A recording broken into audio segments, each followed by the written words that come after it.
Muchísimas gracias por venir a esta conferencia del ciclo del festival.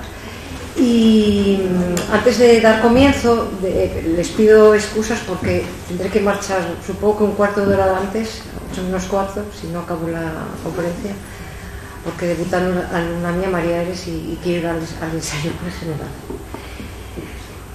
Solamente eso. Antes de dar comienzo, apaguen sus teléfonos móviles porque se graba.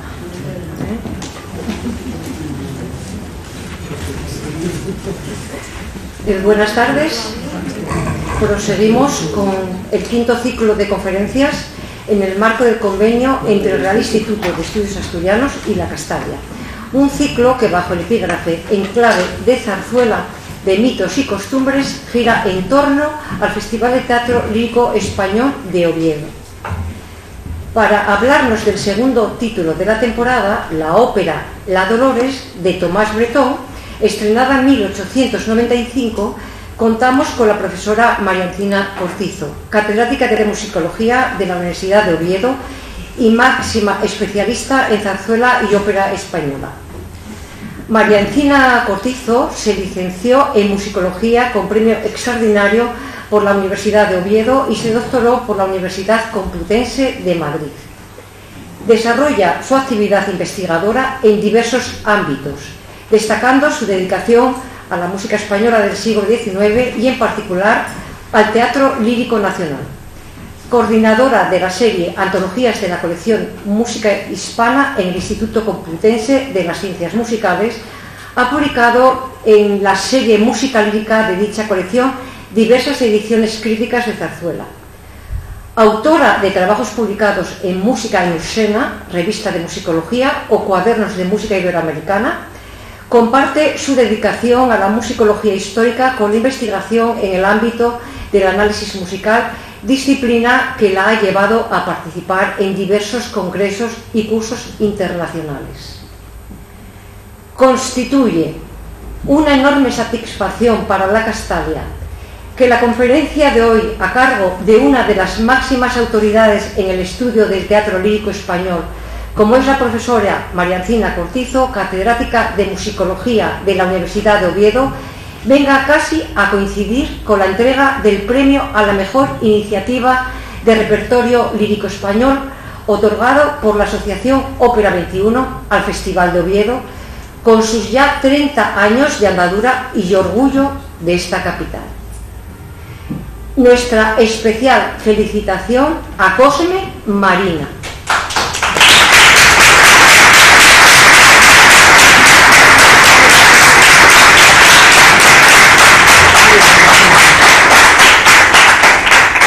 Director artístico de la Fundación Musical Ciudad de Oviedo, a quien debemos este éxito por su apuesta firme en favor de un festival que convierte a Oviedo en referente mundial en el campo de la zarzuela y de la ópera española, así como a la Orquesta Oviedo Filarmonía, sin la cual no habría sido posible la continuidad de este festival merecedor de tan importante reconocimiento.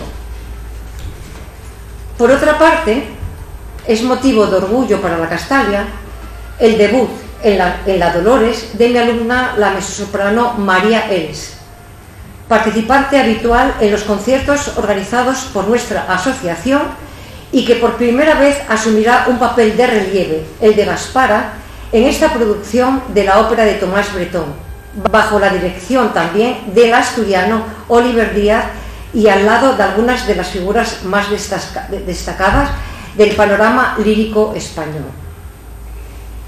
Muchísimas gracias a todos ustedes por su asistencia y en especial al doctor Jonathan Mayada y a su grupo de alumnos de Teatro Lírico Español. Paso la palabra a María Sánchez. Muchas gracias. ¿Se oye? Revisión de Pintus.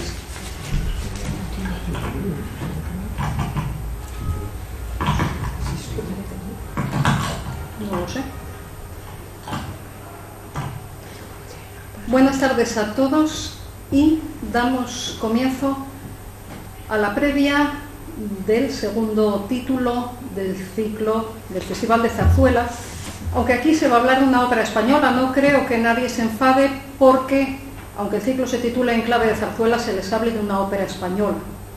Vamos a pensar en teatro lírico español y así pues será todo más fácil.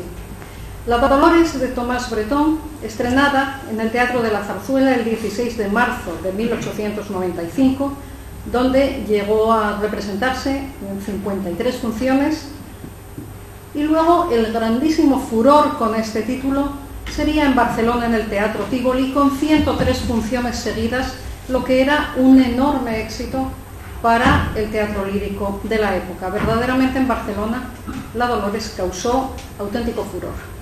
Quizá también porque el dramaturgo Feliu Codina les tocaba a ellos de cerca. La Dolores es un ejemplo de teatro lírico donde van a confluir muchas cosas. En primer lugar, podemos mencionar otros títulos de teatro lírico, tanto español como extranjero, donde hay detrás una copla popular.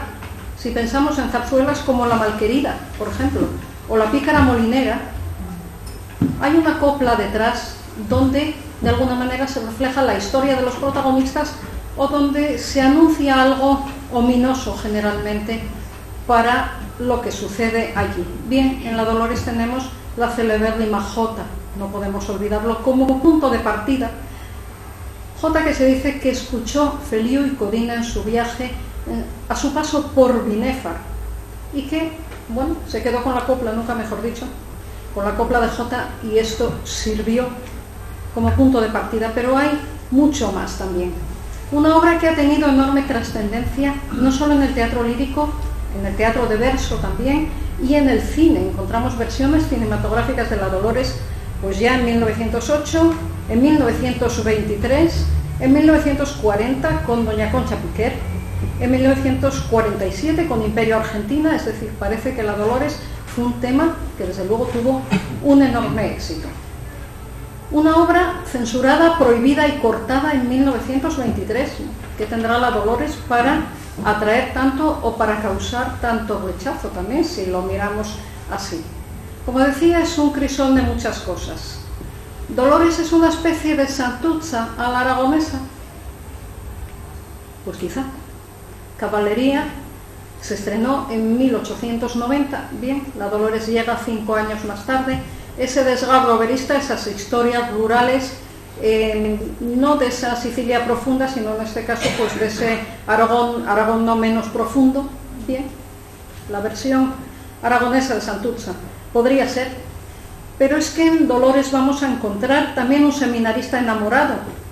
Albéniz también nos presentará un seminarista enamorado en Pepita Jiménez, ¿no? Dentro de este triángulo amoroso y trágico que se produce en la Dolores.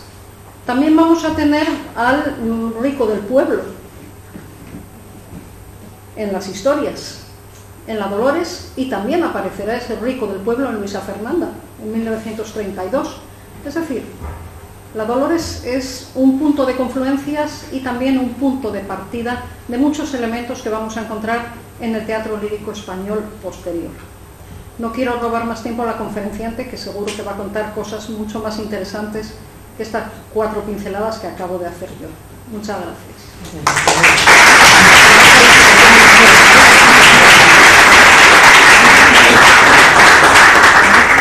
Muchísimas gracias, Begoña, María, amigas, enhorabuena Cosme, enhorabuena a todos. Yo creo que debemos estar todos absolutamente satisfechos por ese festival, una cosa única en el mundo, porque no hay otro festival de zarzuela como el que tenemos en Oviedo, lamentablemente, cuando no hace tantos años en España había zarzuela en prácticamente todos los teatros de provincias, ¿no? Habría que pensar por qué somos tan autodestructivos los españoles, que quitamos nuestras cosas y los sustituimos muchas veces por la nada, pero ese es otro debate. Vamos a compartir, si les parece, esta tarde unas reflexiones sobre una obra cumbre, como bien comentaba Begoña, como bien comentaba María, que tenemos la maravilla de poder verla en el Teatro Campoamor. Creo que está prácticamente agotadas las entradas. Desde aquí creo que también es momento de pensar que este festival merece 1 o 2 funciones más. 2 funciones son escasísimas para la demanda de la ciudad, para la demanda de un festival de este prestigio. Pero bueno, eso lo seguiremos luchando e intentaremos que vaya más. Yo querría primero hablar un poquito de la figura de Bretón. porque quizá Bretón para muchos de nosotros, y no es poco, es el autor de la verbena de la paloma, y eso ya solo eso le debería conferir un espacio en la cumbre de los elegidos. Pero es que Bretón es muchísimo más. De nuevo volvemos a ese espíritu, vamos a decir, de olvido, de incuria, de abandono, de autodestrucción que tenemos los españoles, ¿no? Bretón es salmantino y pues inicia sus estudios en la Academia de Bellas Artes de San Eloy, que tenemos una imagen actual de la misma en Salamanca, y pronto alguno de los profesores habla con su madre y le dice que el niño tiene unas dotes excepcionales, de manera que la familia organiza su vida de forma que pueda estudiar y se traslada ella y su otro hijo Abelardo se trasladan a Madrid. De esa forma, el joven va creciendo musicalmente de manera autodidacta porque no tiene muchas capacidades económicas, de forma que lo primero que hace es colocarse con 15 años, colocarse como violinista, y toca el violín en la Orquesta del Teatro Variedades en el año 65-66, cuando llegan los bufos, en el Teatro de la Zarzuela, con lo cual toca todas las zarzuelas de Cacciambide, de Barbieri, que están haciéndose y estrenándose en el 65, 66, 67, y en el 67 en la primera orquesta estable que se funda en este país, que es la Sociedad de Conciertos de Madrid, que es fundada y dirigida por Barbieri. Pues Bretón es violinista de esa orquesta, que ha estudiado Ramón Sobrino, que también merecería un espacio mayor en nuestra memoria y nuestra historia, porque es la que hace llegar a este país toda la música sinfónica, que hasta ese momento de manera sistemática en conciertos públicos no existía. Vive en la Revolución del 68, la madre de Bretón aguanta en Madrid y regresa a Salamanca, pero el joven se queda en Madrid, pertinaz y voluntarioso, y en el año 71, tras haberse preparado con un profesor que era profesor del conservatorio, pero que ayuda al joven a formarse, José Aranguren, profesor de piano, porque Bretón también tocaba el piano, aprueba ese examen libre que de alguna manera le sitúa en nivel de cuarto de composición, es decir, ha superado los conocimientos de los 3 primeros cursos e incluso de los 2 anteriores de armonía, y se ingresa en el Conservatorio de Madrid en el año 71 en cuarto de composición, en una carrera que entonces tenía 5 años. Cuando ingresa, lo hará en la clase de esta figura que tenemos aquí, Emilio Arrieta, que conozco bien, con el que conviví 4 o 5 años, porque escribí su biografía en los años 90, y que es uno de los grandes, con Barbieri diríamos, otro de los primeros espadas de los años 50. Arrieta es director del conservatorio desde el año 68 y hasta su muerte en el 94, y también profesor de composición, además de un gran cacique, diríamos, en la música madrileña. Él y Peñegoñi cortaban el bacalao, si me permiten el término coloquial, ¿no? Bretón entra en la clase de Arrieta. Arrieta rápidamente se da cuenta de la formación que tiene el joven y le asciende a 5º curso. De manera que, fíjense, Bretón solo está matriculado en el Conservatorio de Madrid un año, entre 1831 y 1832, y acaba en ese año la carrera de composición. Se presenta al Premio Extraordinario de Composición y lo consigue exequo con otro compositor que seguro que le sonará, otro joven valenciano, alicantino, de Villena, que también había llegado a Madrid para formarse, que nada menos que Ruperto Chapí. Consiguen el premio exequo. Si se fijan, los dos han nacido en los 50, los dos son coetáneos, igual que Barbieri y Arrieta. Diríamos que Bretón y Chapí son los dos grandes compositores de la generación de la Restauración, de esa generación realista, que coinciden con Pardo Bazán, con nuestro maravilloso Clarín, con Pereda, con Valera, son esos contemporáneos. Pues consiguen ese premio exequo, y además Bretón, que era un hombre muy inquieto intelectualmente, en ese año 72 funda también otra orquesta, la Unión Artístico-Musical, segunda orquesta fundada en Madrid, y la Sociedad de Conciertos continúa su camino. Pronto, en el año 73, año siguiente, la música se incorpora a la academia. La academia siempre va un poco más tarde que el resto de la sociedad. La Academia de Bellas Artes de San Fernando de Madrid alojaba desde su fundación pintura, escultura y arquitectura, pero no reconocía la música. Pues en 1873, gracias a don Emilio Castelar, uno de los presidentes de aquella primera república, un hombre brillante, y a su amistad con Barbieri, la música se integra en la academia.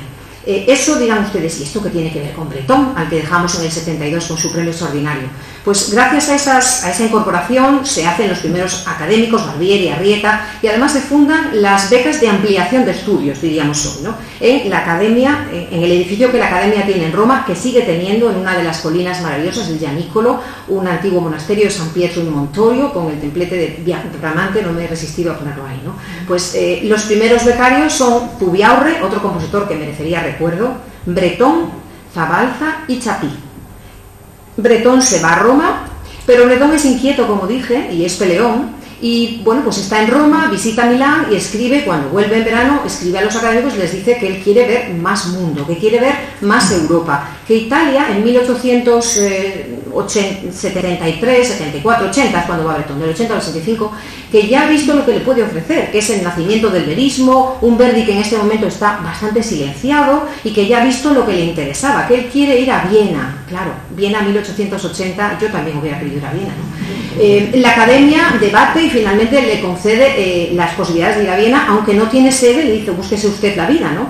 Bretón se pasa un año en Viena y vuelve a Madrid y, como digo, como él es perseverante, le dice a la academia, yo ahora quiero ir a París. ¿Quién no querría ir al París de los años 80, ¿no? A punto de establecerse todo el impresionismo ya con aquel mundo maravilloso de artistas en ebullición, la bohemia, con lo cual se traslada a París. Es decir, que la formación de Bretón del año 80 al año 85 tiene lugar entre Roma, Milán, Viena y París, nada menos, nada menos. Eso le marcará de por vida. Cuando regresa, resulta que la Sociedad de Conciertos, esa primera orquesta que les he dicho, ha sufrido una crisis. Barbieri ha dejado la dirección y la presidencia, y quien se va a encargar de esa dirección de orquesta, de ese director titular, se va a convertir en director titular, es Bretón. Ahí tiene una foto que se ve muy desdibujada, está toda la orquesta, en el centro abajo, con dos estrellas que yo he puesto, me he permitido añadir, está Bretón, con su barba, flanqueado en la fila de adelante por dos señoritas que son la flautista y la artista de la orquesta, y a la otra parte, la otra estrella, es don Guillermo Morfi. Don Guillermo Morfi, que es otra de esas figuras fundamental. En breve vamos a editar en la universidad un volumen de una tesis hecha también aquí sobre Guillermo Morfi, secretario personal de Alfonso XII, primero tutor del príncipe Alfonso, luego secretario personal, crítico, mecenas, inmenso protector de algunos músicos importantes, Bretón, Albéniz también. Es una figura fundamental. Pues Morfi va a ser el presidente de la Sociedad de Conciertos desde ese año 1885 al año 90, y a la vez, haciendo tándem con él, Bretón va a ser el director. Son unos años fundamentales en los que Bretón y Morfi se plantean completar, por ejemplo, la escucha de las sinfonías de Beethoven, que no se habían escuchado completas en España, algunas sinfonías de Haydn, música contemporánea, música española. Ahí tienen una caricatura de Saint-Saëns dirigiendo la danza macabra, Bretón dirigiendo la danza macabra rodeado de huesecitos, como pueden ver, ¿no? Aquí tenemos también una imagen preciosa de algunos miembros de la orquesta en la Alhambra. Bretón inicia las giras de la orquesta, los lleva al Corpus de Granada. Fíjense que este es el germen del Festival de Música y Danza actual de Granada. Desde aquellos lodos, tenemos esos barros, tenemos el festival actual, ¿no? Aquí tenemos un grupo de la orquesta en el Patio de los Leones. Y también empieza a surgir un repertorio maravilloso que les indico que pueden escuchar en YouTube, en la Alhambra de Bretón, y otras muchas partituras que ha publicado Ramón Sobrino, que están grabadas en un disco y que, por suerte, por estos medios maravillosos que tenemos, se pueden escuchar hoy en YouTube. Hacen programas en 3 partes y, si se fijan, siempre es música europea, Weber, Gounod, música española, Chapí, fantasía morisca o Massenet. Aquí tenemos a Carreras también, Delibes, Wagner, que era entonces un compositor de concierto, la marcha de Tannhäuser o las antorchas o lo que sea, ¿no? Bueno, más conciertos de Bretón. También Bretón se compromete con la docencia, Su formación y su inquietud por la pedagogía musical le lleva a convertirse en director del conservatorio en el año 1901, entre 1901 y 1910, 9 años. Después, por problemas con el gobierno, con el ministro de Fomento, con el que no se entiende, abandona ese puesto, se nombra a Cecilio de Roda, que está apenas 2 años, y Bretón regresa en el año 13, del año 13 al año 21. El objetivo, modernizar las enseñanzas musicales, hacerlas profesionales verdaderamente. Aquí tenemos una imagen que, como ven, he sacado de Alami, porque no la he pagado, en el que está entregando unos premios a señoritas, ¿no? Él tiene mucho problema porque el conservatorio tiene muchísimas alumnas de piano que, si no se toman el instrumento en serio, muy pocos estudiantes de otras disciplinas y muy poca seriedad en algunas de las enseñanzas con las que pretende terminar. Bueno, tenemos por suerte una renovada bibliografía sobre Bretón. Si quieren divertirse y profundizar en la época, les recomiendo sus diarios, los diarios de la época de las becas, del año 81 al año 88, 2 volúmenes. Realmente son unos diarios personales. Yo creo que nunca jamás en la vida Bretón imaginó que nadie los iba a leer, y así están escritos, con todo tipo de desahogos, diríamos, con el mal genio que él tenía, lo mucho que sufría y todo tipo de apelativos a los contemporáneos, con lo cual son muy ilustrativos. La tesis de Víctor Sánchez, colega, estudiante de la Universidad de Oviedo, que ya es catedrático en la Universidad Complutense, que ha sido publicada por el ICMU y que es una biografía absolutamente detallada. Y luego incluso algún libro más, como este libro de Rafael del Pino sobre esos conciertos en la Alhambra, pues que nos relata esos programas y cosas que hoy nos parecen muy modernas, pero que ya las hacía Bretón. Por ejemplo, los conciertos por sufragio. Él pedía al público de los conciertos de la Alhambra que votase qué obras querían que se repitiesen en los últimos conciertos, y el resultado de la votación, el resultado de la mayoría, era lo que tocaba la Sociedad de Conciertos en 1890, ¿no? Cuando ahora nos dicen que vamos a hacer conciertos por votación, pues eso ya lo habían inventado en 1800, muy allá, ¿no? Bueno. Decía yo al principio que Bretón es mucho más que el autor de La Verbena de la Paloma. Aquí tenemos la partitura original de la Sociedad de Autores y una edición, ¿no? Aunque solamente por esto, vuelvo a repetir, ya merecería estar en ese Olimpo de los dioses. Es autor de muchísima música sinfónica que las orquestas deberían programar, las orquestas españolas deberían programar. Dice siempre Casares que debería haber un purgatorio para los programadores, los gestores, los directores de orquesta que no programan la música española que deben. Recuerden que en Francia hay un porcentaje obligatorio del 30%. Bueno, o un infierno más que un purgatorio, sí, tiene razón María. Aquí hay otro volumen también editado por Ramón Sobrino, que tiene las escenas andaluzas. Las escenas andaluzas y la verbena de la Paloma son del año 94. La Dolores, como bien nos ha comentado María, es del año 95, es decir, que Bretón está escribiendo las tres cosas a la vez. Por eso es muy iluminador escuchar las escenas andaluzas, que por otra parte es una obra facilísima de escuchar y maravillosa. Pinchen en YouTube y verán que no les miento, ¿no? Y la verbena, que las está escribiendo a la vez. Luego hablaremos de esa solea que hay en común. Pero es que además Bretón escribe un oratorio, el Apocalipsis, del año 82, himnos, cantatas, canciones y 8 óperas. 8 óperas, no una ni dos, 8, como diría mi querido profesor Casares, ¿no? 8 óperas. 8 óperas sin compromiso de estreno, porque hoy cuando alguien hace un estreno, normalmente tiene un compromiso de estreno. No es el caso de don Luis Vázquez del Fresno, que lo ha hecho también, como lo haría Bretón, embarcando su vida en hacer una partitura, deseando que se vaya a estrenar, pero normalmente ahora se va a estrenar una zarzuela en el Teatro de la Zarzuela y esa está encargada, es un encargo. Bretón no escribe por encargo, escribe por vocación. La verdadera vocación de Bretón es la ópera.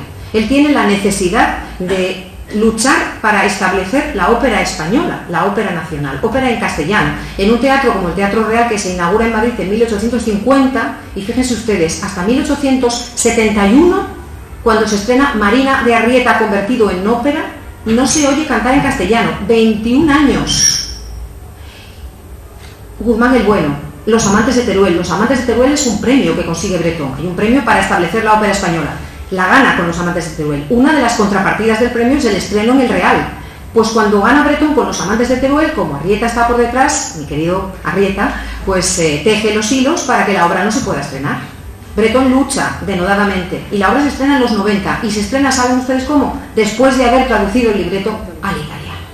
Disparate si es un proceso para generar la ópera española. Disparate mayor, disparate absolutamente ridículo. Bueno, cuando se estrena es un verdadero marchamo de lucha contra lo antiguo. De hecho, si leen las memorias de Fernández Arbós, ese magnífico violinista, tiene unas memorias excelentes, Fernández Arbós recuerda como al terminar la representación el éxito fue inmenso y los jóvenes, entonces Albéniz, Isaac Albéniz y él, llevaron a Bretón a hombros hasta la casa de Arrieta. Si ustedes van a la Plaza de Oriente, se ponen mirando al Teatro Real, a la parte izquierda, en la acera del Monasterio de la Encarnación, hay una casa antigua del 19 y allí hay dos plaquitas, allí vivían Eslava y Arrieta. Pues fíjense ustedes que cerca del Teatro Real a la casa de Arrieta, con Bretón a hombros, 100, 200 jóvenes, gritando «Viva Bretón, muera Arrieta», entendiendo que Arrieta era la antigüedad y era el culpable de que aquella obra se hubiera tenido que traducir al castellano. Luego la Garín que tiene que ver también con el Eremita de Montserrat, se estrena en Barcelona, con el Santo Grial, la Dolores en el 95, Raquel, la Judía de Toledo, Farinelli, gran cantante también al servicio de Felipe V, Tabaré, una obra que tiene que ver con el mundo americano, la otra España de ultramar, o Don Gil, Las Calzas Verdes. Bueno, no tenemos tiempo para detallarlas, pero fíjense el empeño de alguien que escribe 8 óperas y que siente una inmensísima amargura si uno lee sus textos por haber conseguido el éxito gracias a La Verbena de la Paloma, que es una cosa genial, pero que para él era paradójico, ¿no? Una obra que escribe pues casi como un ejercicio directa, ¿no? Que escribe y estrena, que haya obtenido ese inmenso éxito y que no lo haya logrado con las óperas, con las sinfonías, con los cuartetos. Bueno, La Dolores es una de las primeras creaciones, como bien decía la profesora Sangüesa, de Feliu y Codina. Feliu y Codina es un periodista, como tantos otros escritores contemporáneos, catalán, que escribe en la prensa, que hace algunos pinitos teatrales y que, como bien decía María, en uno de los viajes en tren eso nos relata la leyenda. No sabemos si es verdad o si es un elemento añadido para otorgarle visos de verosimilitud a la historia. Feliu y Codina se traslada por primera vez en tren de Barcelona a Madrid y en un pueblo de Huesca, en Binéfar, escucha esa copla. Bueno, algo ocurrió para que él se inspirase en esa copla terrible, difamatoria, infamatoria hacia esa mujer llamada Dolores, y lo que hace Feliu y Codina es escribir un drama en 3 actos y en verso, que se estrena primero en Barcelona, en el Teatro de Novedades. Tenemos unas imágenes preciosas de casas del Teatro de Novedades, un teatro burgués. Después se edita, aquí tenemos la edición del drama con el reparto original del estreno en Barcelona, y fíjense ustedes qué acotación, qué didascalia tan larguísima, es absolutamente naturalista, diríamos, ¿no? Patio de un mesón, tapia al fondo con ancho soportal, lo voy a leer, no se preocupen, ¿no? Pero es muy detallada, muy naturalista, porque quiere describir un ambiente muy concreto. No es el que vamos a ver mañana, pero es el que Feliu y Codina imaginó. Después de la publicación en el año 92, en el año 93 la obra, con cierto éxito, llega a Madrid. Llega al Teatro de la Comedia, otro teatro burgués, un teatro que en ese momento en el que estaba alojado la compañía de Emilio Mario, y en el que estaba una jovencísima actriz de 25 años, un genio de la escena, que se llama María Guerrero. Esa suerte tuvo Feliu y Codina, a mi manera de ver, ¿no? Melchor, el personaje antagónico de Dolores, lo realizó Emilio Tuiller, Lázaro, Francisco García Ortega, y el sargento andaluz que hacía era David Menéndez, el sargento Rojas, luego hablaremos, Emilio Mario, el director de la compañía. Es muy curioso el comentario de Amaniel, a mi manera de ver, a mí me ha gustado mucho, porque hace referencia a ese contexto de alta comedia que siempre se representa en ese teatro de la Comedia de Madrid. Y fíjense lo que dice el crítico, ¿no?, de El Imparcial. Al principio, el público de la comedia, que tiene hechos los ojos a ver el frac, la levita o el smoking, extrañó un poco aquel patio de un mesón en Calatayud y aquellos baturros, pero pronto la calidad de la obra le hizo olvidar que el cuadro y las figuras no encajaban muy exactamente en aquel marco. Es decir, era una obra que estaba un poco fuera de contexto para lo que aquel público degustaba. Además se estrena al final de temporada, en el tercer turno de abono, tenía un sistema diferente al nuestro, como había muchos más abonados que butacas, había varios turnos. Era el último, estaban cansados, casi al final, como digo, cerca del día de San José. Sin embargo, en contra de todo pronóstico, la obra obtuvo un gran éxito, inmenso éxito. Hemos encontrado en el Museo del Teatro de Barcelona algunas imágenes de María Guerrero. María Guerrero, que tampoco estaba acostumbrada a este tipo de papeles, pero como digo, un animal escénico de aquella categoría con 25 años, rápidamente, si se dan cuenta, adopta las poses de una joven moza de mesón, ¿no? Inculta, ignorante. Aquí tenemos algunas imágenes también, con este es Patricio, con esas patillas, este es el sargento Rojas y este es Celemín, joven del pueblo. Luego comentaremos un poco los personajes, ¿no? Y alguna imagen, esta es de 1905, no es del estreno, pero nos permite aproximarnos cómo se plasmaban en esos telones pintados esas didascalias teatrales detallistas, el carro, esa España rural, esa luz de Aragón, ese patio de la plaza, ¿no? Es muy interesante, no tenemos mucho tiempo, pero sí me gustaría detenerme mínimamente en la recepción literaria del drama, porque es muy importante para la ópera. Como digo, la prensa en general habló de éxito franco y lisonjero. Este es un texto del Correo Militar, la prensa diaria. Y ahí tenemos a doña Emilia Pardo Bazán, claro, que abraza con ansia el realismo literario y el naturalismo de Zola. Y doña Emilia se entrega absolutamente a Feliu y Codina. Fíjense que lo he puesto en rojo. Dice: me han cautivado sus gracias, su originalidad deliciosa, su frescura, su sencillez, su intensidad de emoción y su castizo sabor. Y dice: la Dolores solo puede situarse en España, en la España ibera, como, y aquí está lo que decía María, caballería rusticana, el admirable cuento de Berga. Claro, naturalismo, verismo es lo que ella defiende, ¿no? La Dolores encierra en la esencia de una región y el sello original y fuerte de una raza. Tenemos a Clarín. No hay mejor crítico en todo este periodo que Leopoldo Alas Clarín. Ninguno le llega a la suela del zapato. Y Clarín, en principio, es magnánimo, digamos, ¿no? Con el criterio, y dice: bueno, yo no conozco al señor Feliu y bueno, en principio no veo en Dolores una defesio. Dice: bueno, se puede ver, tampoco es vulgar, no vale mucho, es una chispa. Parece que al final, el último acto, tiene más fuerza. El seminarista, como decía María, Lázaro, dice unas frases buenas y bueno, salimos de esos toros Fíjense que también dice, a ratos aquello parece caballería rusticana sin orquesta, otras veces parece dos zarzuelas andaluzas, el tío Maroma o novillos en polvoranca. Pero bueno, y lo cómico lucha con lo romántico, sale el seminarista, dice unas frases, y lo que critica Clarín aquí con mucha elegancia y sin meterse en Honduras es la escritura de Feliu y Codina, que estaba más llena de ripios, digamos, que de buena poesía. Y dice él, escribiendo un verso como por lo común es el verso de la Dolores, hubiera sido preferible que se hubiera empleado la prosa. No hace falta decir más.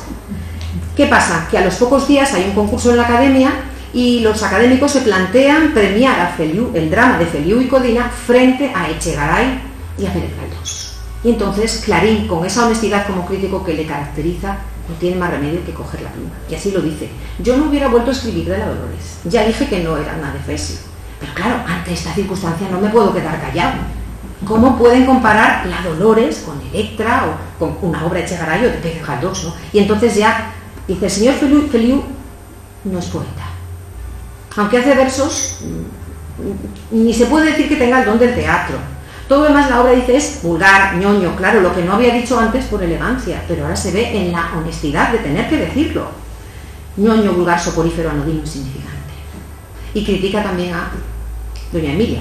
Dice, el que quiere decirnos como la Pardo que la Dolores es uno de los mejores dramas españoles, porque acaba su texto diciendo, es el mejor drama de la historia de España, o procede de mala fe o se acredita de vulgacho espíritu. Es decir, no tiene mucha sensibilidad espiritual. Y luego el texto es muy detallado en la región extremeña y detalla ejemplos concretos de versos que verdaderamente son bastante ripiosos.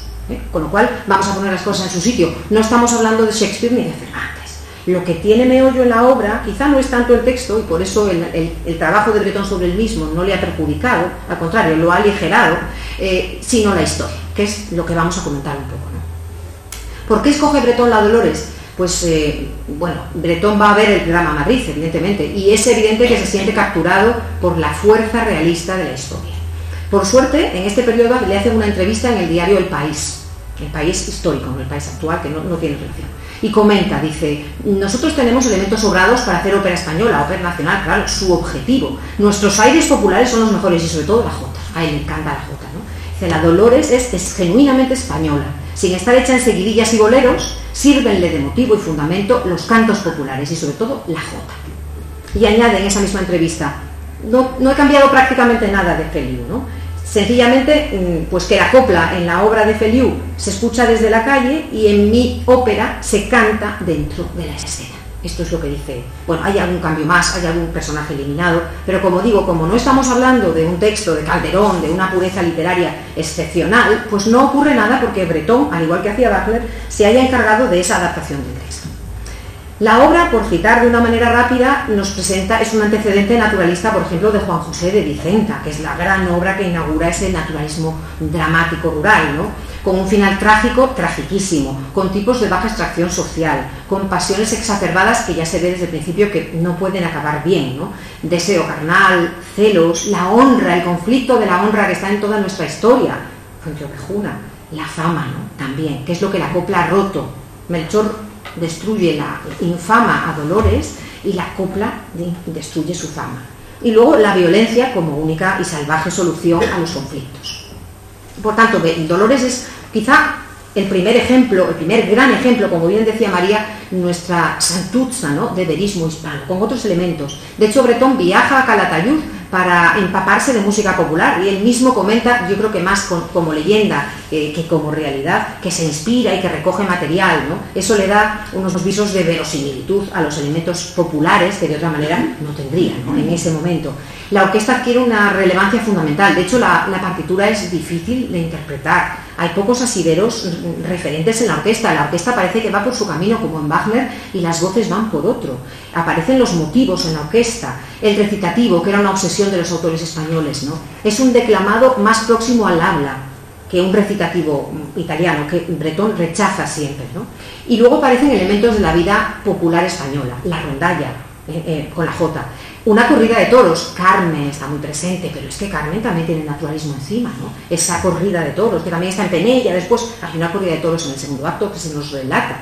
el rezo de las letanías, el peso de la fe, el peso de la religiosidad en esa ruralidad profunda de Calatayud, que está presente en el tercer acto. Hay una escena preciosa al principio en el que están rezando todos las letanías con el seminarista, la serenata con esas coplas, la escena de Jota, la danza insertada en la ópera. Bueno.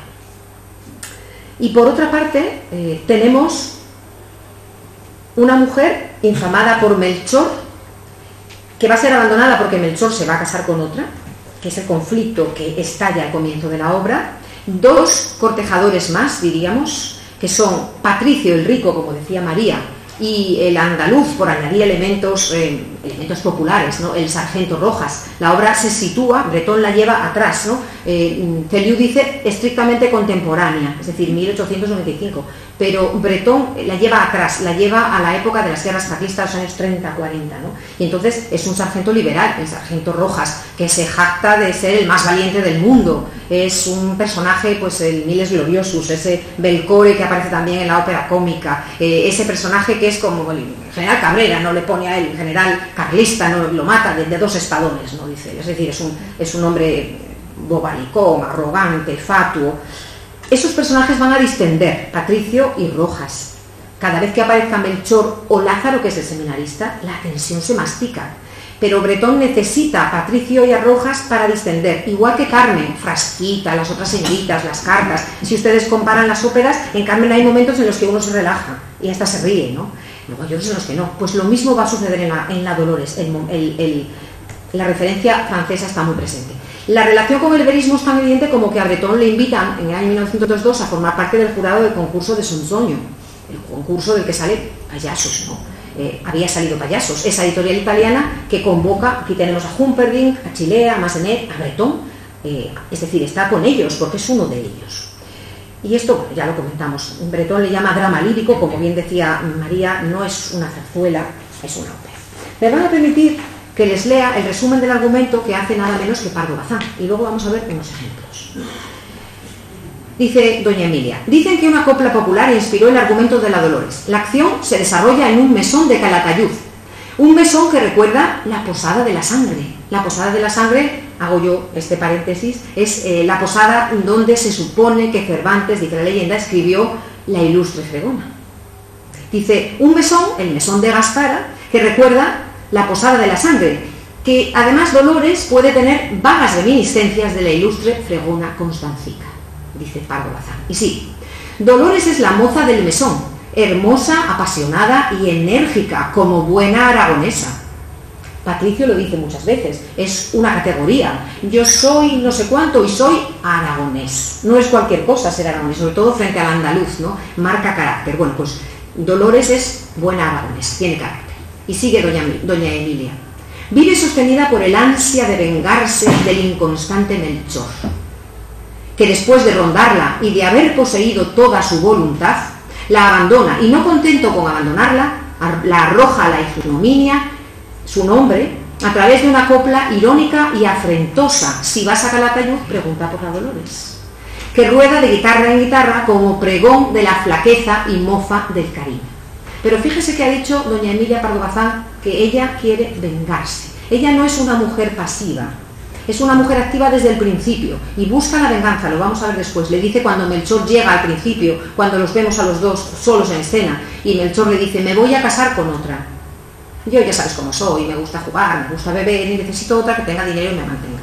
Y ella le dice, cásate conmigo o te vas a acordar de mí, me voy a vengar. Y quien me vengue, ella es una mujer, se ve poca cosa para vengarse, a quien me vengue me voy a entregar toda la vida.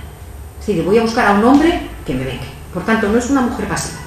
Sigue doña Emilia. Sabedora Dolores de que su antiguo amante va a casarse con una mujer rica, jura que no le dejará vivir y que le envenenará las alegrías como él la ha envenenado.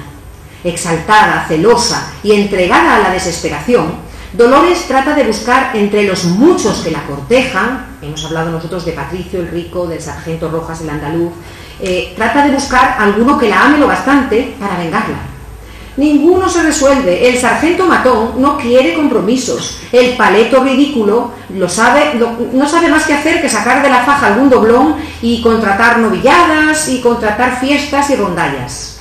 Cuando ya humillada Dolores va a renunciar a la lucha, Sabe que Lázaro, el seminarista, el dulce y pacífico sobrino de Gaspara, la dueña del mesón, la quiere con locura. Lázaro le reconoce su amor y ve que bajo el influjo poderoso del sentimiento, el niño se vuelve hombre, el cordero se transforma en león, y creyendo su venganza en buenas manos, Dolores cita a la misma hora a Lázaro y a Melchor.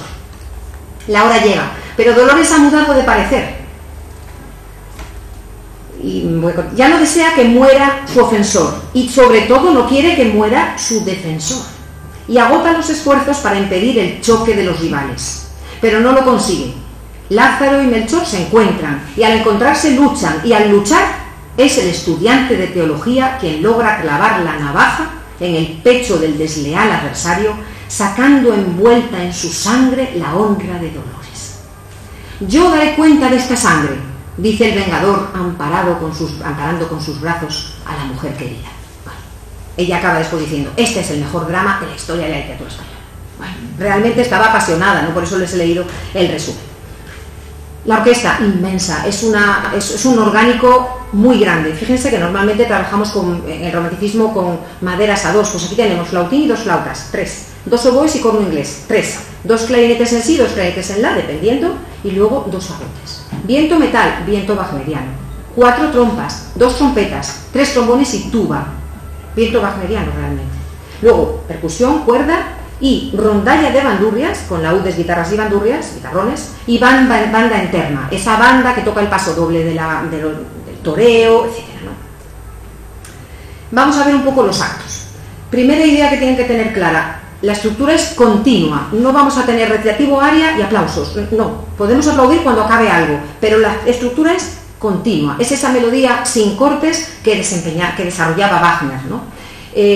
Cada acto tiene un preludio, y vamos a tener escenas. La manera de articular la historia es, como en cualquier espacio teatral, por salidas y entradas de personajes. No tenemos un recitativo y un aria. Sí las hay, pero están insertas en un fluir continuado. Empezamos con un coro popular y seguimos con una copla, la copla de la historia. Bueno, me he subido esto. Así, me he subido la copla, una copla del arriero. No es la copla todavía, sino que es otra copla más, que dice un arriero que pasa por Calatayud: solo a 2 teclas responden las mujeres de esta tierra, la venganza y el amor. Ahí está el resumen de la historia. La venganza que Dolores quiere llevar a cabo con Melchor, y el amor que Lázaro siente por Dolores, lo que siente y que le lleva a vengar. Aparece un rataplán infantil, un rataplán como vemos en Carmen también, un coro infantil, que vienen acompañando a el personaje cómico del sargento Rojas, ¿no? El sargento Rojas, y aquí entra Dolores. Vamos a oír un poquito del preludio.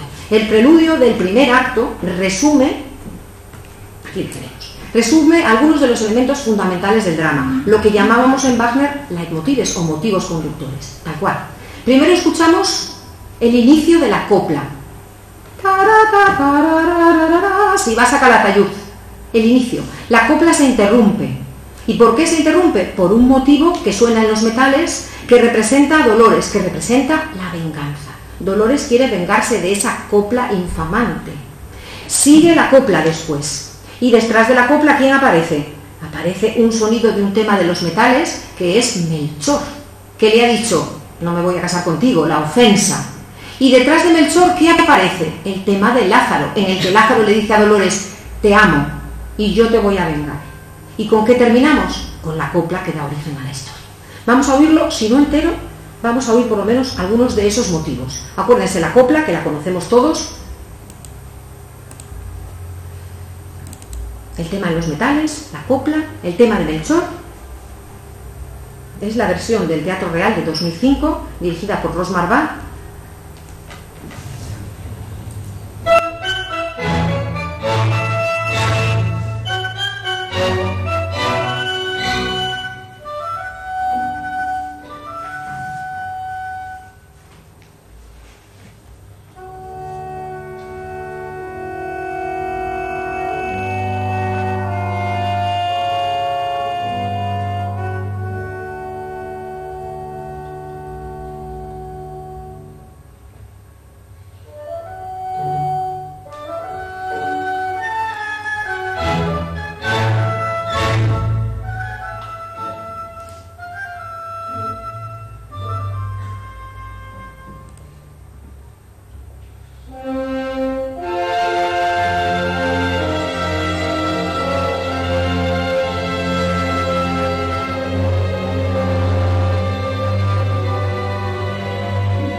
se ven bien los planos. No he podido hablar por la grabación, me han pedido que no hable, tengo la manera de hablar encima de la música y lo paso mal.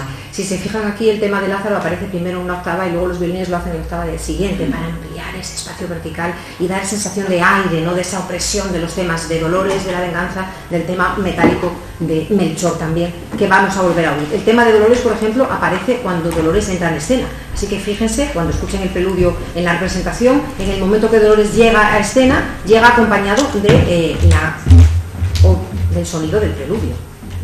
Puedo quitar y lo podemos oír. Aquí está. Esta es la entrada de Dolores.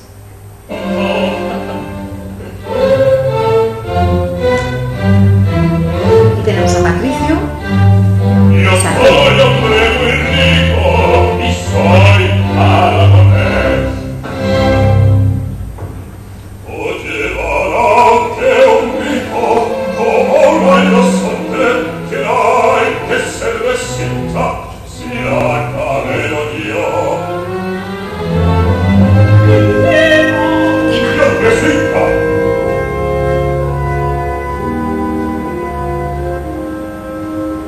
¿Han visto qué cambio tan brutal de lo que estábamos oyendo? De repente es el tema de la obertura, el tema de la venganza, el tema del destino. Ahí llega Dolores, que es la que genera todo ese dramatismo. Un tema muy sombrío, un tema también casi wagneriano. Si tuviéramos más tiempo, podríamos ir siguiendo los sonidos wagnerianos. Aparece el sonido del Ring muchas veces, el tema del Rheingold, aparece el tema, algún tema que recuerda el tema de las valquirias, siempre asociados a Dolores. Y la escena final, créanme, Dolores tiene momentos, por momentos parece humilde, es realmente wagneriano, es una mezcla de elementos. También está Francia, como acabo de decir, está Carmen y hay otras cosas que comentaremos. Bueno, tenemos que saltarnos cosas. El dúo de Dolores y Melchor, aparece ese otro tema sombrío de la obertura, que es el tema de Melchor, el tema de la venganza, cuando Dolores le dice que cumpla con ella.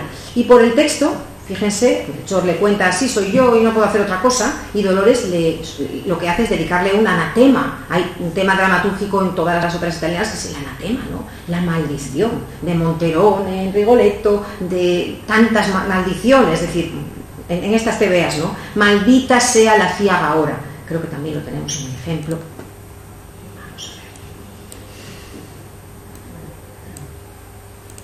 Aquí está, la maldición de Dolores.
Que sonaba el tema de la ofensa, ¿no? Dice, no temo a nadie, ¿no? Yo soy un bravucón, y eso al final pues, se mastica un poco la tragedia. Por eso les decía que en estas escenas se masticaba la tragedia, al contrario de lo que sucede con las escenas en las que se presentan Patricio o el sargento Rojas.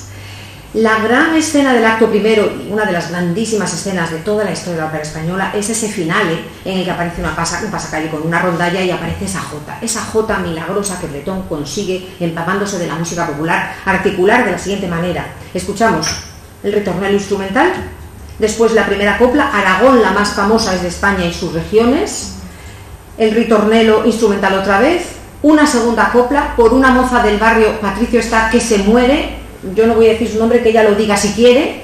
El tercer ritornello instrumental y la tercera copla, que ya es una copla a dúo, grande como el mismo sol es la jota de esta tierra, ¿no? Que canta todo el coro después de que Celemín haga la entonación de la jota, como ellos lo llaman, ¿no? Y eso acaba con un ritornelo instrumental sobre el que el coro canta, por eso cantamos los de Aragón, etcétera, ¿no? Es verdaderamente un estallido, una festividad, una celebración en un contexto de tragedia, pero que viene a celebrar esa necesidad que tiene Bretón de nacionalizar la historia, ¿no? De imbricarla, pero lo mismo tiene Mascagni. Cuando vemos Caballería Rusticana, al comienzo en la obertura hay una canción siciliana que suena allí, en un dialecto propio, es decir, y cuando escuchamos La maravilla de Tosca, ese amanecer de las campanas de Roma, también hay un pastor, es un niño que pasa y que canta, ¿no? Es decir, esa necesidad de introducir el canto popular como canto natural, como canto evocador del pueblo, ¿no? De alguna manera, Bretón está haciendo lo mismo que ellos hacían. Solo nos vamos a asomar a la jota, ojalá tuviéramos otra hora, pero pobres de ustedes, no se preocupen que no la voy a utilizar.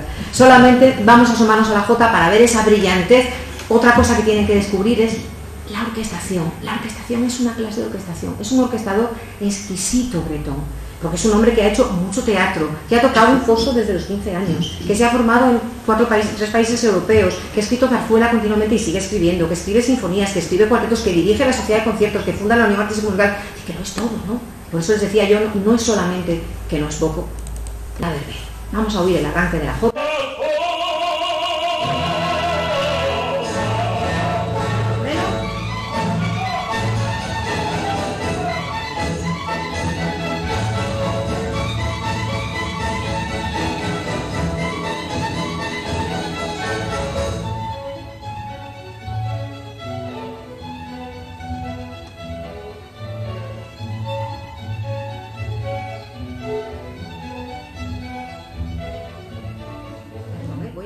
Para poder irnos a la copla. Es largo el espacio de la danza. La danza también es el sonido de España. Casi todas las músicas que nos representan fuera son danzas. La cachucha, el bolero, las seguidillas, la habanera. La danza tiene que tener un espacio en la ópera española y lo hará después Granados, lo hará después Falla.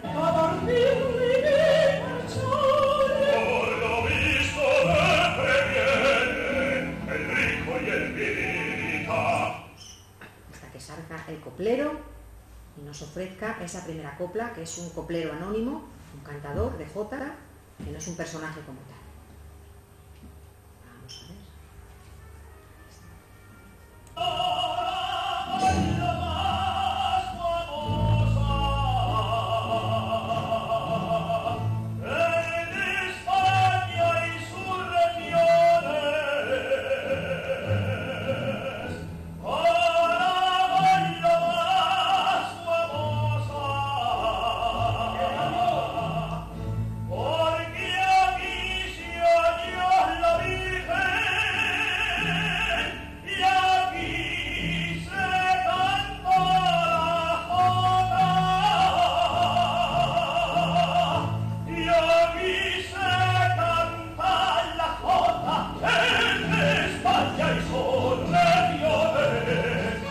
Siguiente ritornelo instrumental, que nos vamos a saltar un poquito para llegar a la segunda copla, que ya hace alusión a Dolores.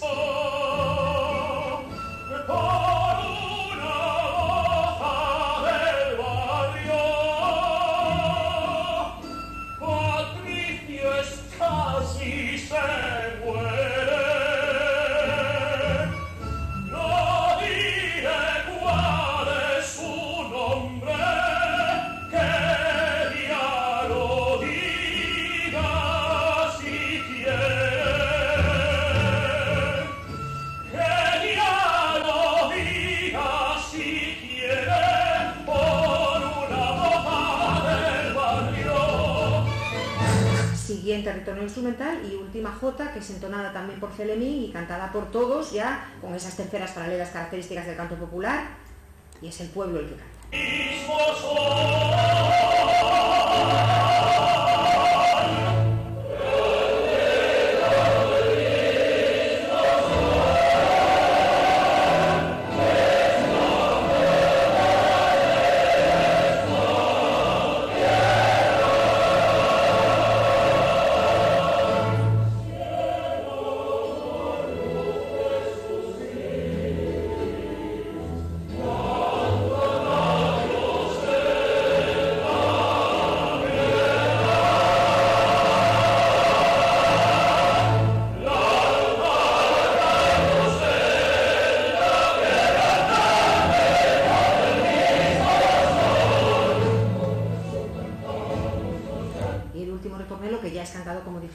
por todo el coro. Es un número largo, es un fragmento largo, y después de este fragmento, para regenerar ese final en el que están todos los personajes y tiene que hilarse fluido hasta el final, el sargento Rojas, el andaluz, canta una soleá. Dice, sí, esta jota está muy bien, pero de mi tierra.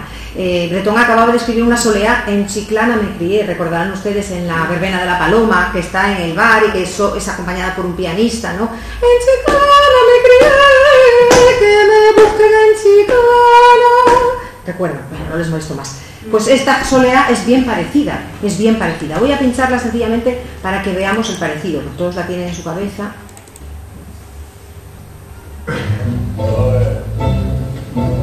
Eso es.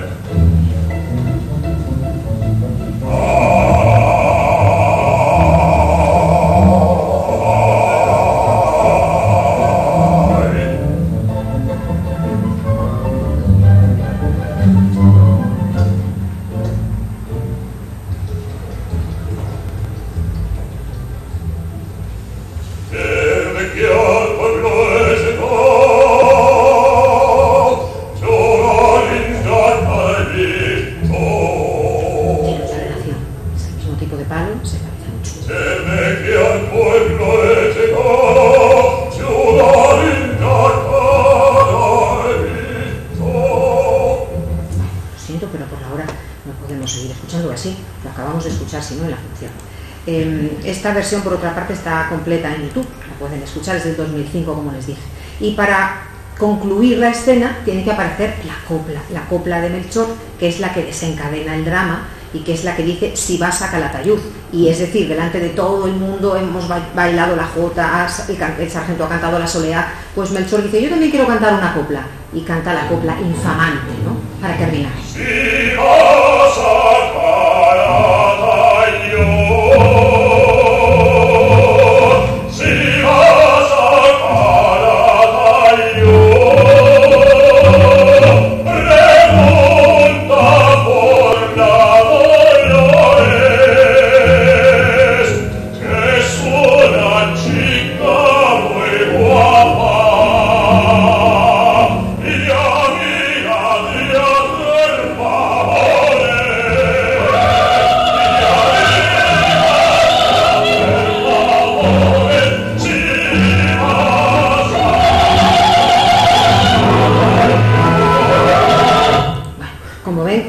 infamante, ya empieza a protestar y está ya el final con la copla de jota anterior para terminar ese primer acto con una brillantez absolutamente inmensa.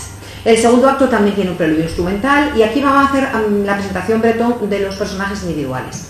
Quizá uno de los momentos más hermosos para mí de la partitura es el madrigal de Lázaro. A Lázaro no lo hemos visto, apenas lo hemos visto. Lázaro es el más joven de los pretendientes de Dolores, es el seminarista, el sobrino de Gaspara, la dueña del mesón, que lo cuida, lo protege porque no tiene padres. Y bueno, pues ella ha pensado que una manera de labrarle un buen futuro es que vaya al seminario, ¿no? Pero aquel pobre se está debatiendo entre no tener fe, no tener vocación, porque realmente está enamorado de aquella joven del mesón que se llama Dolores. Y por fin ahora se atreve a decírselo, ¿no? Bretón llama a su solo, no le llama aria, no le llama romanza, le llama madrigal. Y voy a ponerles el inicio, y luego comentaremos cuál es la referencia.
Escuchan esto y después escuchan au fond du temple saint, al fondo del templo santo, el área de los pescadores de perlas, que hemos oído en Oviedo recientemente, es exactamente la misma tonalidad, exactamente la misma invocación, el mismo incipit melódico. Es evidente de que Breton tiene asumida una serie de recursos del lenguaje francés, es decir, que Francia tiene una presencia muy importante en la partitura, como comentábamos, no solamente Carmen, sino todo ese repertorio que él conoce muy bien, que él ha escuchado en París.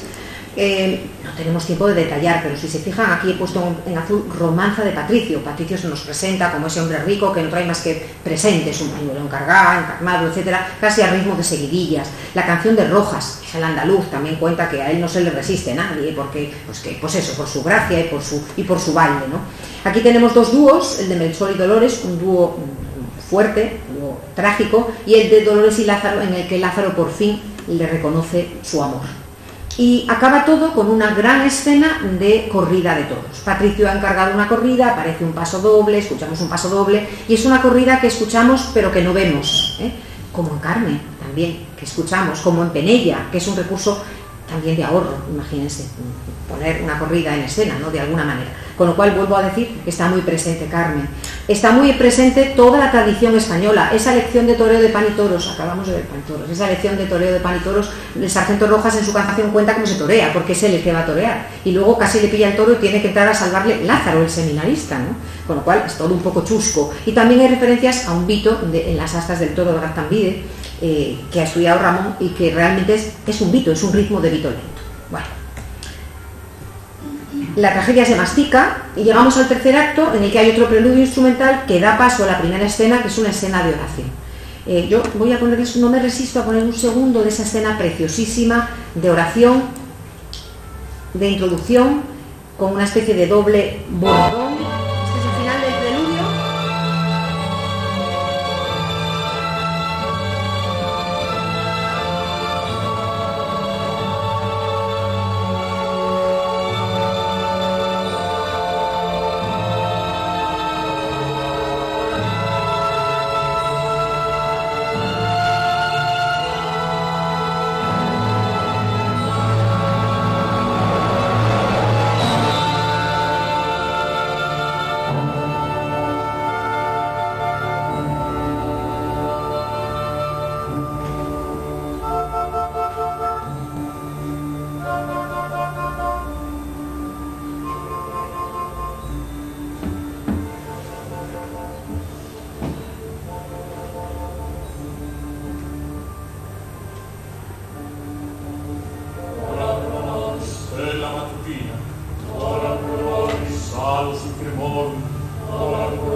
Ora pro nobis, en paralelo, como en las músicas antiguas eclesiásticas. Él lo dice con la palabra, Sprech Gesang, la palabra hablada mezclada con la palabra cantada.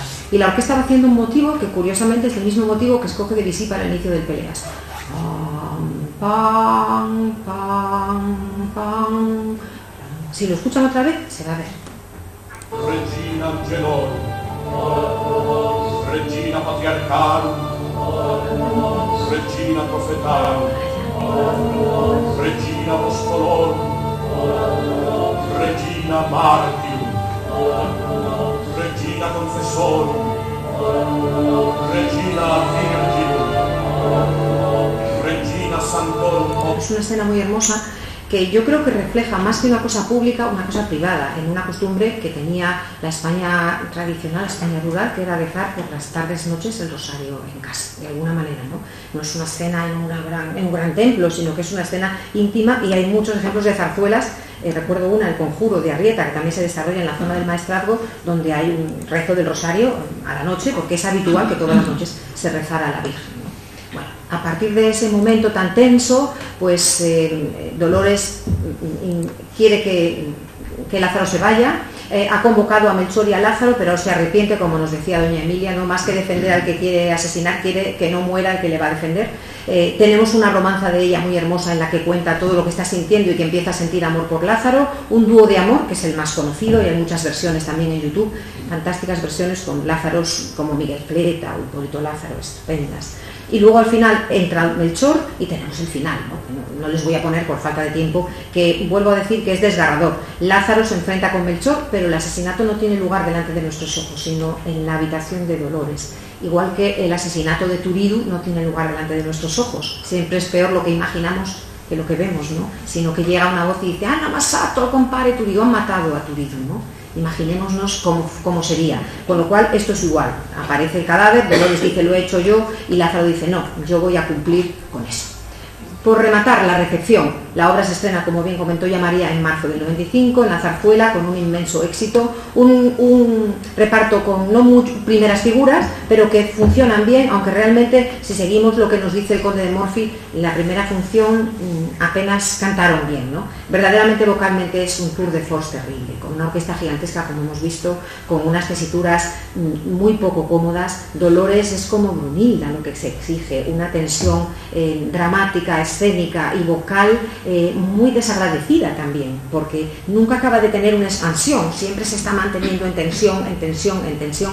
Apenas tenemos imágenes de cómo serían los decorados. Este es un dibujo de un periódico, pero como se imaginan, pues no nos hace mucha idea porque no tiene color, del mesón con la plaza al fondo. Este es el sargento Rojas, José Sigler, el sargento Rojas del estreno, y este es otro fragmento de ese mesón del acto segundo. Morphy, al que yo citaba antes, es el que nos aclara con mucha elegancia que la interpretación vocal pues no va a ser como la que vamos a escuchar nosotros, que va a ser de lujo, ¿no? Pues dice, en la ejecución brillaron José Sigler como el sargento Rojas. Hombre, cuando hay una Dolores que es la soprano, cuando hay un Lázaro que es un tenor, cuando hay Melchor que es el otro barítono, que es el trío protagonista, y el que brilla es el sargento Rojas, que tiene peso pero no está en ese trío protagonista, pues ya nos revela que las cosas no anduvieron muy bien, ¿no? Luego dice Lázaro y Celemín que es el tenor secundario, ¿no? Dice el primero pronunciando y cantando muy bien, el segundo dando relieve a la parte musical, fraseando con elegancia, y luego el resto no lo he copiado porque da mucha vergüenza y un poco de pena, ¿no? Dolores apenas podía, Melchor no cantaba, no se sabía si porque le quedaba muy aguda la tesitura o porque no se sabía bien el papel, con lo cual imagínense lo que debieron oír aquella noche. Y a pesar de todo, la obra tuvo mucho éxito, como María comentaba, 63 representaciones seguidas. Dice, al terminar la representación, la ovación y los gritos de viva la ópera española, pues es lo que dice Guerra y Alarcón, y luego en Barcelona, y luego en Río de Janeiro, en Praga, es decir, lo que es la trayectoria de la obra es inmensa. Aquí tenemos una imagen muy agradable para mí. Aquí tenemos a Bretón, aquí tenemos a Chapí, aquí tenemos a Chueca, aquí tenemos a Nieto, aquí tenemos a Fernández Caballero, en un gran banquete en el que celebraron en el restaurante de los Cisnes en el Retiro el éxito de La Dolores. Y como bien decía María, y muy rápido, cuando la obra tiene éxito, tiene rápidamente parodias, evidentemente. La primera parodia es dramática, La Lola, ¿no?, de Guas y Tombas y Dalmas Exigil, con música también, en el Teatro Novedades, en el mismo teatro en el que se había estrenado el drama, ¿no? La Lola. Luego, fíjese qué título, la parodia ya de la ópera, Lola la desvergonzada y todo lo que sigue ahí, o que la mete escurita y tragedia en la taberna, o sea, una cosa terrible, ¿no?, chusquísima, de Anselmo González Fernández y Pedro Gómez Candela, que se hace en el Teatro del Príncipe Alfonso de Madrid, un teatro gigantesco, lo que quiere decir que la obra era muy conocida y que llenarían el teatro con esta parodia. Y luego Dolores de cabeza, o el colegial atrevido, esta parodia se representa también a los pocos días del estreno en presencia de Bretón, que va al Teatro Apolo y que se ríe de la parodia de su propia obra, ¿no? Además hay muchos rollos de pianola de fragmentos concretos. Pueden entrar a la Biblioteca Nacional, a los registros digitales, como les digo, y hay pues muchos registros de Miguel Fleta, por ejemplo, haciendo Lázaro con una voz maravillosa, con un decir maravilloso, que les recomiendo vivamente porque esas grabaciones, a pesar de los medios técnicos, tienen un calor especial, ¿no? Y hay muchas versiones de la Jota, evidentemente. Y luego una producción cinematográfica, como bien comentaba María, ¿no? Lo que está arriba he tratado de ponerlo en dos colores, lo que está en amarillo, curiosamente, es cine mudo. La zarzuela alimentó el cine mudo al principio, claro, eran historias conocidas y a los pianistas que acompañaban o a las orquestas no les costaba demasiado hacer pues fantasías o variaciones sobre los temas de las zarzuelas cuando iban pasando esos momentos, ¿no? La primera es del año 10 de Gelabert, es muy breve, son 10 minutos, la segunda son 9 minutos también, de Studio Films, fíjense que se titula Si vas a Calatayud. La del 19, La mesonera del Tormes, la historia se traslada del mesón de Calatayud al mesón de Salamanca, de Patria Film. La siguiente ya es de Maximiliano Tous. Vamos a ver algunas imágenes, porque siempre, esta es la del año 10, Se ha visto recientemente en la Filmoteca de Cataluña, pero no está disponible. Como digo, como ven, es absolutamente naturalista, con ese Aragón. Aquí tenemos a la Dolores, la copla que se escucha, este personaje que entra adentro. Bueno, aquí tenemos también incluso una pequeña imagen de la corrida de toros en la plaza, ¿no? La de Maximiliano Tous del año 24, para el que le piden a Breton una adaptación de la ópera y hace una versión reducida. Habría que revisar los materiales porque hace una revisión reducida de la música de la obra para el cine, ¿no? Solo he encontrado esta fotografía preciosa con ese Ebro y ese pilar de fondo, ¿no? Y esta otra de los dos intérpretes, ¿no? Luego en el 35, Nobleza Baturra, dirán ustedes, Nobleza Baturra, si revisan la historia, es lo mismo.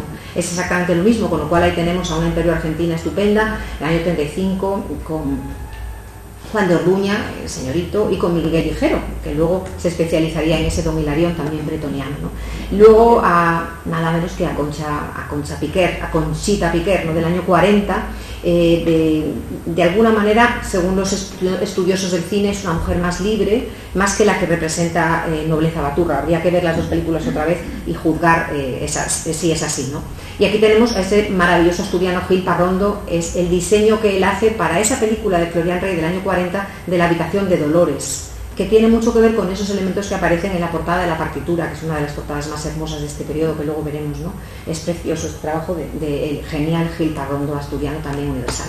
Aquí tenemos a Concha Piquer. Hay algún fragmento en YouTube, pueden meterse y escucharla. La música no es la de Breton, sí a veces se escucha la copla, pero no tiene nada que ver con la música de Breton. Son otras canciones, son otras piezas, ¿no?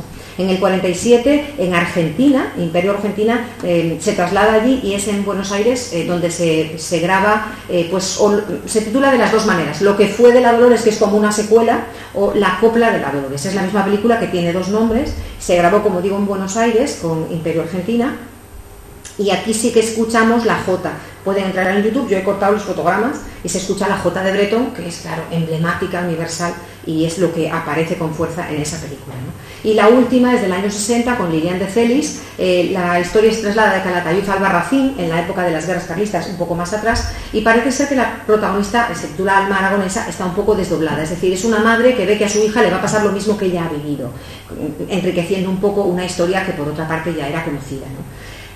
Esta es la imagen de Cuevas que yo les decía antes, que es una de esas litografías hermosísimas que tienen nuestras zarzuelas. Es la portada de la versión de canto y piano que se vendió cuando Breton editó la partitura. Y ahí tenemos pues una imagen de la habitación de Dolores, donde ella reza a la Virgen del Pilar pidiendo que no llegue Lázaro y que no se encuentre con Melchor, ¿no? Y en esa habitación es donde tiene lugar el drama. Perdonen por haberme pasado un cuarto de hora o 20 minutos de lo contenido. Solo les deseo que disfruten de una partitura magistral, que es un privilegio que tengamos en esta ciudad y que debería ser un derecho de todos que se escuchara en muchos más lugares de España. Muchísimas gracias.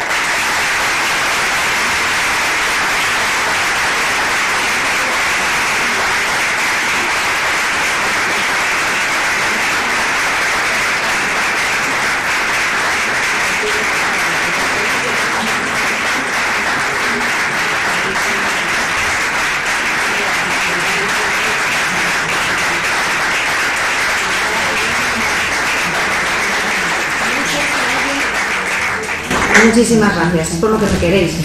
No sé si alguien quiere hacer alguna pregunta, si yo sabré responderla, pero comentar alguna cuestión. Y si no, pues como es muy tarde ya, nos vemos el jueges y el sábado en el Japón. Gracias.